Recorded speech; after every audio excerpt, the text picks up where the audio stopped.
Howdy everyone, it is I, the Fable of Fables, your new best friend. Today is my birthday. How you guys doing? I'm gonna be streaming soon, hopefully, question mark. I have no idea. I'm gonna be trying to figure out what to do. I wanted to give a quick thank you to Nightman Cross for the recommendation. I looked at the Zock and all I can think is, it is adorable. I'm not even kidding. I think it's super cute. I love the Zock. It's so stupid. I wanna hug it. Let's go. Hello and welcome everyone to another episode of Amphibious Analysis, where we look through the amphibious mobile suits of the Gundam universe and go over their stats, history, weapons, and lore.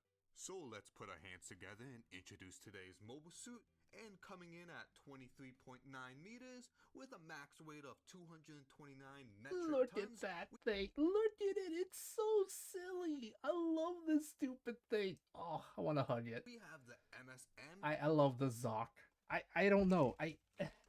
Okay, I know Mac already said in one of my videos basically saying, Fable, you're the only person I know that's ever called the Zaku cute. And you know what? I'm going to keep calling these things cute because that's what they are. They're cute to me. But like always, let's start with I'm a weirdo. And the longer you stare at him, the more questions are being raised. From his weird dome-shaped body and head, to his weird mono-eye pathway that kind of looks like a stick shift. Oh yeah, I love it. Big, large shoulders with some thick arms housing some really meaty claws. And let's not forget about that weird, odd beak thing in the center of his body. And this all ties together nicely with a really oddly proportioned teeny lower body that look like dom legs if they were smushed down. The Zock comes together in a really weird manner. But there is a purpose for this. Well, mostly. Oh yeah? Because the Zock does get weirder. The Zock has a very odd thing about him, and I feel like it's just much easier to show you than to explain it. So here's the front of the Zock. It's everything I just said. Now here's the back. And no, I didn't just show you the same image. The Zock from the front is the exact same from the back. He's an symmetrical mobile suit. From a 180 degree, he is the exact same. Now you might be asking, why the hell would they make a mobile suit like this? Well, it's a pretty simple answer, and it relies on his mono-eye. Like many other amphibious mobile suits, the Zock is equipped with a 360 mono-eye, which just means the mono-eye can loop around his head. And paired with the symmetrical body, if the Zock decided to look behind him, his back looks and acts like his friend. So that Zock is technically facing forward. So in simple terms, that Zock that's unknowingly backing up towards you with a simple flip of the switch is now eyeing you down as he slowly approaches towards you. Now you might be thinking, wow, this is a really stupid mechanic, and you would be right, it is extremely stupid, but it does have its quirks. However, I do want to save this for later on into the video, because I do want to explain more of the Zock for you to fully understand this concept, because while it is dumb, like I said, it has its reasons. But anyways, let's move on to some history. Developed and deployed in 0079 and manufactured at guys, if you hear some sounds in the background, I apologize. I'm organizing right now all my cards, so please forgive me. I'll try to keep it away from the mic, but still, I love this. California base, the Zock had a very simple goal, and that was to be less of a mobile suit and more of a mobile turret, and you'll understand why soon. Turret? The Zock had some very thick armor on him, and paired with a really heavy beam firepower and one hell of a generator to back up those beam weapons, the Zock is simply a terrifying mobile suit to run into. Now this, in short, because of his amphibious abilities, made it that if any Federation pilot was near a body of water that may or may not house a Zock, that body of water might shoot you and... Dude, I love that he pulls out a gun. I love the Zock. I think you can all tell how excited I am because I love this thing. It's so freaking funny, and I love the fact that it's just pull out a Glock. And wipe out your the Zock with a Glock. Entire team. Now, thankfully for the Federation, this was a limited case because the Zock really emphasizes the limited production prototype mobile suit, because we actually have a solid number of how many Zocks were made. Oh yeah? And that is 3. Oh, 3 whole Zocks were produced. interesting. From the 3 Zocks, one of them appears in the Battle of Jaburo fighting against Omuro, and with the other 2, it's kind of here or there because we don't know what's officially canon. We see one Zock appear in the We Gundam's Hooligan manga, however, I don't know if that's canon or not, so just for simplicity's sake, we know exactly what happens to one of them. Now to wrap up the history, the Zock actually inspires a variant, and it's not the variant of a Zock, it's a variant of the Og, and that's known as the A-Zock, and besides sharing the... Oh my god, it's so cute! Okay, I'm sorry. It looks so stupid. I want to hug it. It's just of its body shape, that's why. Like, if it didn't have the weapons in the weird cockpit thing, I think it looks so cute. It's the body shape. That's probably why I think it's so cute. It also has the symmetrical design where it can just turn around and its back now becomes the front.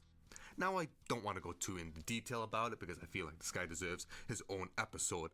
Besides that, having something have a mirrored symmetrical design is extremely unique. And I'm not just talking about Gundam or Mecha, I'm just talking about media in general. So while these 2 aren't exactly like the Zock and the A-Zock, I felt like they were close enough and unique enough to share with you guys. We have a character from Kinnikuman, an old shonen wrestling. Oh my god, yes! Kinnikuman! It's Junkman! Oh, dude, I love this video. Oh, dude. Friggin', I do not think you guys understand. Okay, so let me explain. I have a hyperfixation on Kinnikuman. And the fact that he's talking about Kinnikuman in this video, oh, dude, this is the best day ever. I'm not even kidding. Oh, I love this! Manga, where there's a character known as Junkman who's symmetrical, where his back can become his front. And don't think too much in detail about it because it's really weird, so let's move on. And finally, going back to Gundam, but specifically Gundam 00, we have the Reborn's Gundam, where from his back, after just a flip of the switch and a few moving parts later, the Gundam's back now becomes his front, but instead of becoming the Reborn's Gundam, he becomes the Reborn's Cannon. Now let's head on over to some stats and numbers. Now the Zock stands at 23.9 meters, and this makes the Zock one of the tallest amphibious mobile suits of the 1-year war, and just one of the tallest mobile suits in general. There are very few mobile suits that can look down at this guy. Now for weight, Tubby over here comes in at a hefty 229 metric tons at max. Not fat, and he's just big boned, you monster. 67.6 metric tons empty. Now this is more than 3 times the Zaku 2. Now coming to no one's surprise, the Zock's movement isn't the greatest. He is a very slow mobile suit. And also, you might be... It makes sense given the fact that the Zock is supposed to be a... Literally, the Zock's supposed to be a unit that's underwater, so I can kind of see why it's not supposed to be fast, but you're probably going to tell me why. Thinking, well, how does he move around? Well, obviously these stubby chubby legs. He must waddle around like a gog. Well, no, the Zock is way too good for that. You see, the Zock has the same mechanic that the Dom has, and that's the hover system. Ooh, the hover. These small chubby legs somehow produced enough thrust to lift this guy off the ground, which is hilariously ridiculous to think about, but Zeon somehow managed to get it to work. Now another funny thing to think about is how little the Zock actually moves. And no, I'm not talking about moving from point A to point B, I'm talking about articulation. Now we haven't gone over the arms, but you can clearly see how they move. This guy's ab crunch, if you want to call it, is in some cases non-existent, but in some cases actually shown that he can bend over. And for his legs, like I said, they're just decorations. So this guy, in short, is just a mechanical brick that has some very deadly firepower, but can't really move around. He's just a giant slab of metal. And this is where the whole mobile turret name comes from, since his best course of action is to find a spot, bunker up, and lay hellfire on the enemy, since your thick armor will keep you safe from most things, and for the 1-year war, not that many things can match your firepower. And I did realize that I did forget to mention his generator, and that's going to be a Minovsky Ultra Compact Fusion Reactor, which is the standard Zeon generator. However, his is the extra large variant. And I'm talking about gigantic, since he has a whopping 3,849 kilowatt output. Oh, This damn. is 4 times the Zaku 2's and a little under 3 times the RX-78. Jesus Christ, that's a lot of power. My goodness. Now this thing is pumping out some massive energy, and there's a reason for that, since the Zock has, like I said, some powerful weapons, so let's head on over there.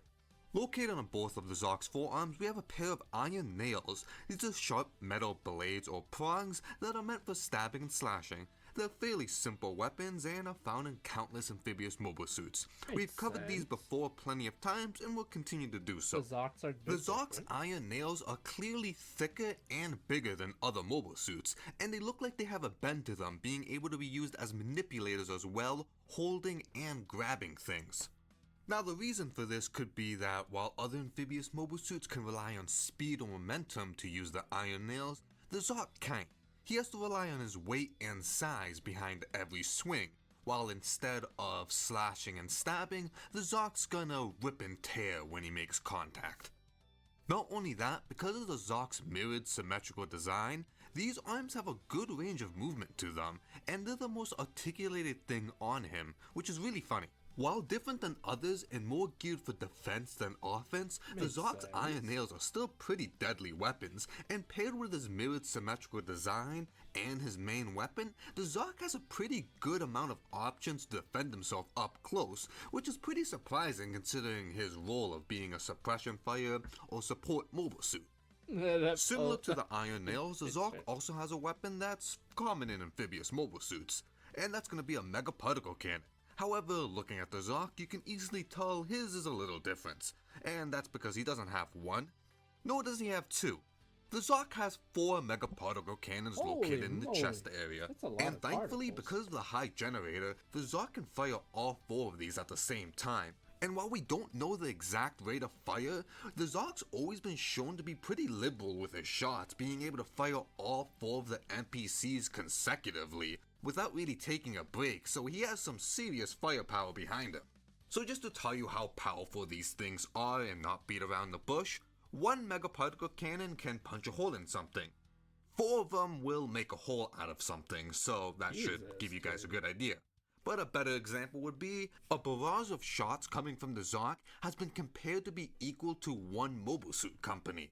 Oh, now, once again, this emphasizes the Zock being more yeah, no, that is pretty scary. Goodness gracious. Walking gun platform than a mobile suit, because either be sieging, support fire, bunker bustering, suppression fire, or just regular firing, if the Zock bunkers down and starts unloading, no one's gonna be dumb enough to peek their head out and try to fight back, because there's a very high chance that you don't have the proper equipment to pierce his armor, and if you did, I feel like the Zock's much more comfortable tanking whatever you throw at him than you are tanking whatever he throws at you. And as the final note, the Zock doesn't actually have 4 NPCs. He has 8 of them. Remember, he's a mirrored symmetrical design. Oh, yeah, no, actually, now that you mentioned that, that does actually make sense that it would have 8 instead of 4. 4 in the front, 4 in the back.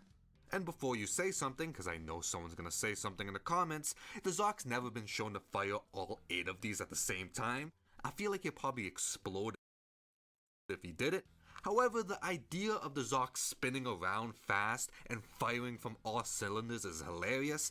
Just the idea of the Zock doing the Wing Gundam's rolling buster is something that just brings my heart joy. Now for our final weapon, we're going to be moving to the top of the Zock's head, and we have the Photon Maser Cannon. Like the Zock's other weapons, this is still a pretty simple, straightforward weapon. It shoots straight forward from the top of the head and it's depicted as either shooting large shots or large continuous beams. While the location seems odd at first, when the Zock goes in cruise mode and swims about, he's going head first, and he can Look at that stupid design, I love it. Oh, I want to see if I can buy one, but I don't really have money, so we'll see what can't happens. shoot his NPCs forward, so that's why the Photon Maser Cannon's there, because if he wants to attack something, he can either use this or ram right into it. Which, thinking about it's actually a pretty effective thing considering this guy's size and weight. I love it. Can actually probably E-Honda most things.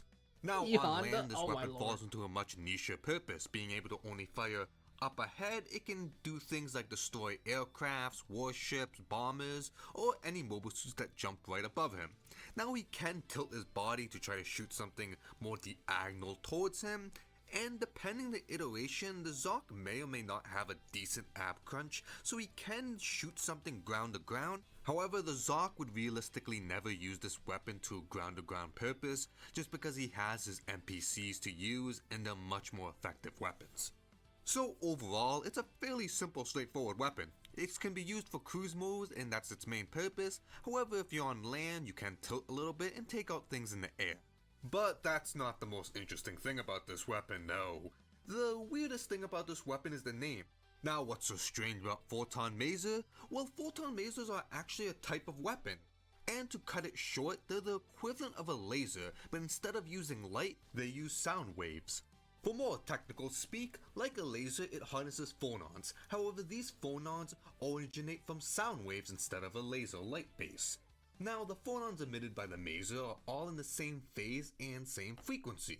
This creates an actual beam similar to that of a beam weapon, which then can be shot out of a weapon and deliver a good amount of damage and basically have the same effect as a beam weapon. Ooh, now, okay. everything I just said was describing photon maser weapons for Gundam Seed.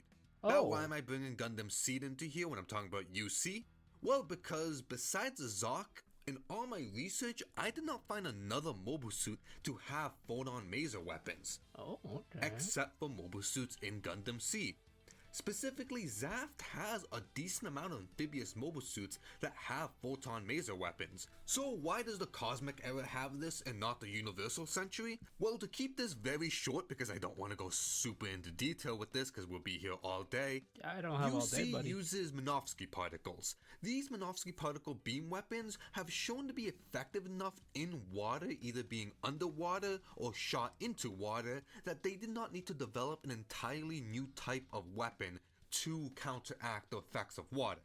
However, in the Cosmic Era or Seed, this is the opposite. The beam weapons they have shown to have some hindrance when shot in water or out of water, that they developed an entirely new type of weapon that acts similar but can be shot in water without any of the hindrance.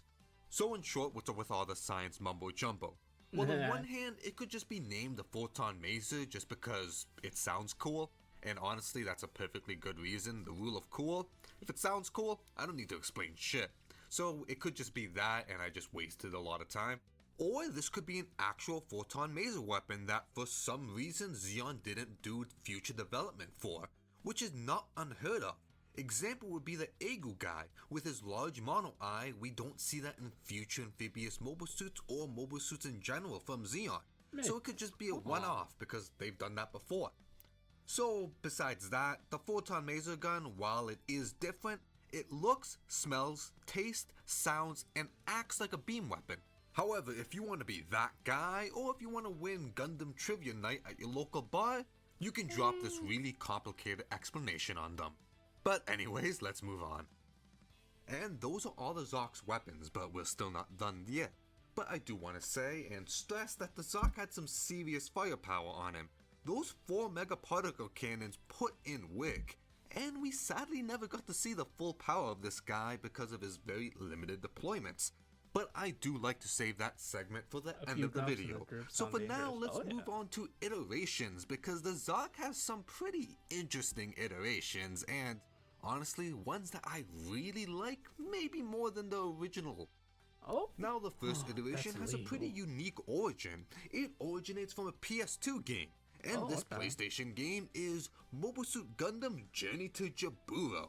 Now what makes this interesting is not that it's a PlayStation 2 game, that this game got a full English release. And while this game never got a digital re-release or a re-release in general, and most Gundam games never get re-releases, that's actually a pretty big problem that I don't want to get into. You can still play this game pretty easy. It's pretty cheap in the second-hand market, or you could acquire it through other means. Oh my god. So looking at the Zock, internally and weapon-wise, they're practically identical. The only big difference is, well, appearance. This Zock looks much more stretched out from front to back, having a much more protruding and much larger beak thing. And if we look at the shoulders, they are much bigger. However, the arms look very thin compared to the original Zock. Then the lower body, we used to have 2 stubby chubby legs. Now we have these 4 leg things. And I do say legs very loosely considering they're hover units and they don't move. Now with the redesign, it's still the same Zock, still uses the same weapons. The photon maser weapon on top of his head is depicted to be able to shoot straight at an enemy even when he's standing normally, but that could just be gameplay changes just for gameplay mechanics. But still, it's the exact same Zock. Now, like with many other Amphibious mobile suits, Gundam Thunderbolt did give the Zock a redesign, but this redesign looks pretty unique. Unlike other redesigns like the Gog and the Aku guy that we— Oh, that is... Wow, that's it's kind of I don't know how to feel about this design. Sorry, it's just dude, what the hell is this design? What the hell is this design too? Like that's my honest opinion on these 2 designs. If you guys like them, all power to you. Nothing wrong with that. But for me, I just But again, all power to you guys. Just more in line with the 8 guy, where they made a pretty big change and gave him some pretty noticeable differences. So let's hop on to Gundam Thunderbolt and let me show you guys the Gundam Thunderbolt Zock. What in the hell? Now, besides looking like Squidward ate too much Krabby Patties, this Zock... it looks like Squidward ate a lot of Krabby Patties. What the frick? Kind of looks like the evolution of the Journey to Jaburo version, where the original Zock has 2 legs, the J2J version has 4, this Zock has 6, and things get weirder from here. Yeah, now let's break things down and go from top to bottom, cause there's a lot to unwrap here. So first thing is that he looks similar to the J2J version, with elongated beaks and a more stretched out body. However, the biggest change is from the arms. He has much bigger shoulders with giving him a much larger range of motion, and it looks like the J2J version now has anchor arms, having very thick, strong looking arms that don't really look like the OG or the J2J, and having really big iron nails. But no, things are about to get even more weird. And the weirdest but most noticeable thing about the Thunderbolt Zock is his very large lower body. Now, the bottom half of the Zock is nearly twice as big as the top part, and these legs have a lot of things about them that we're gonna have to go over. And the first thing I want to talk about is the movement. Now, to quickly and simply explain, the TB Zock uses the hover system that's found in the 2 previous Zocks. He just hovers around. But that does not explain his massive legs. He doesn't need those big 6 legs to support his weight. There's a very specific reason why he has those.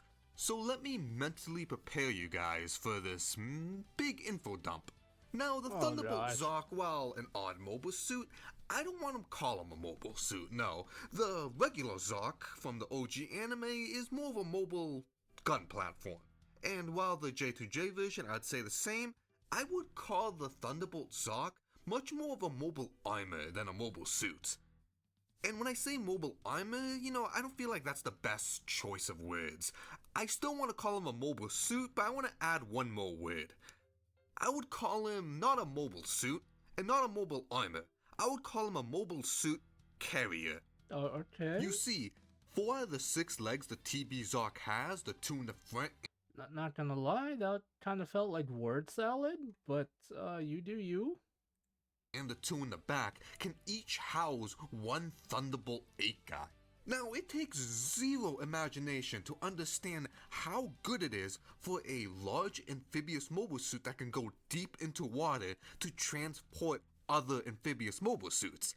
Now, this Zock still is a Zock, so he can easily protect himself with his weapons, and considering the size of this guy, he probably has even stronger, well, not even probably, he definitely has stronger weapons than the other ones do.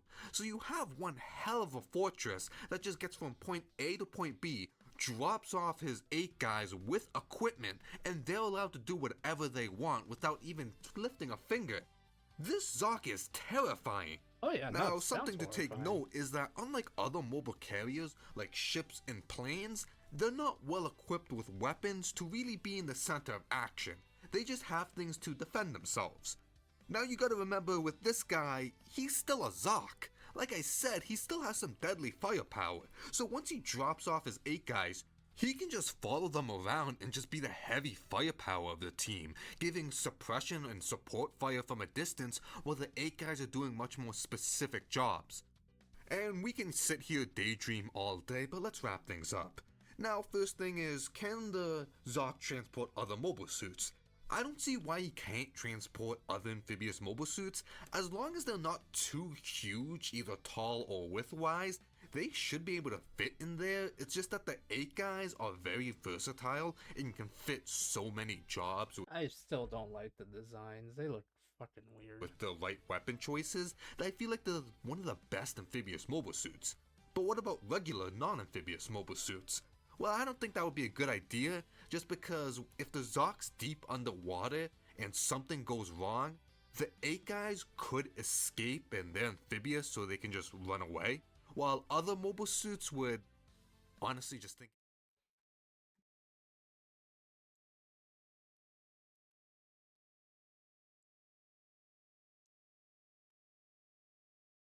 Yeah, no, you are.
Bye-bye, soft dates.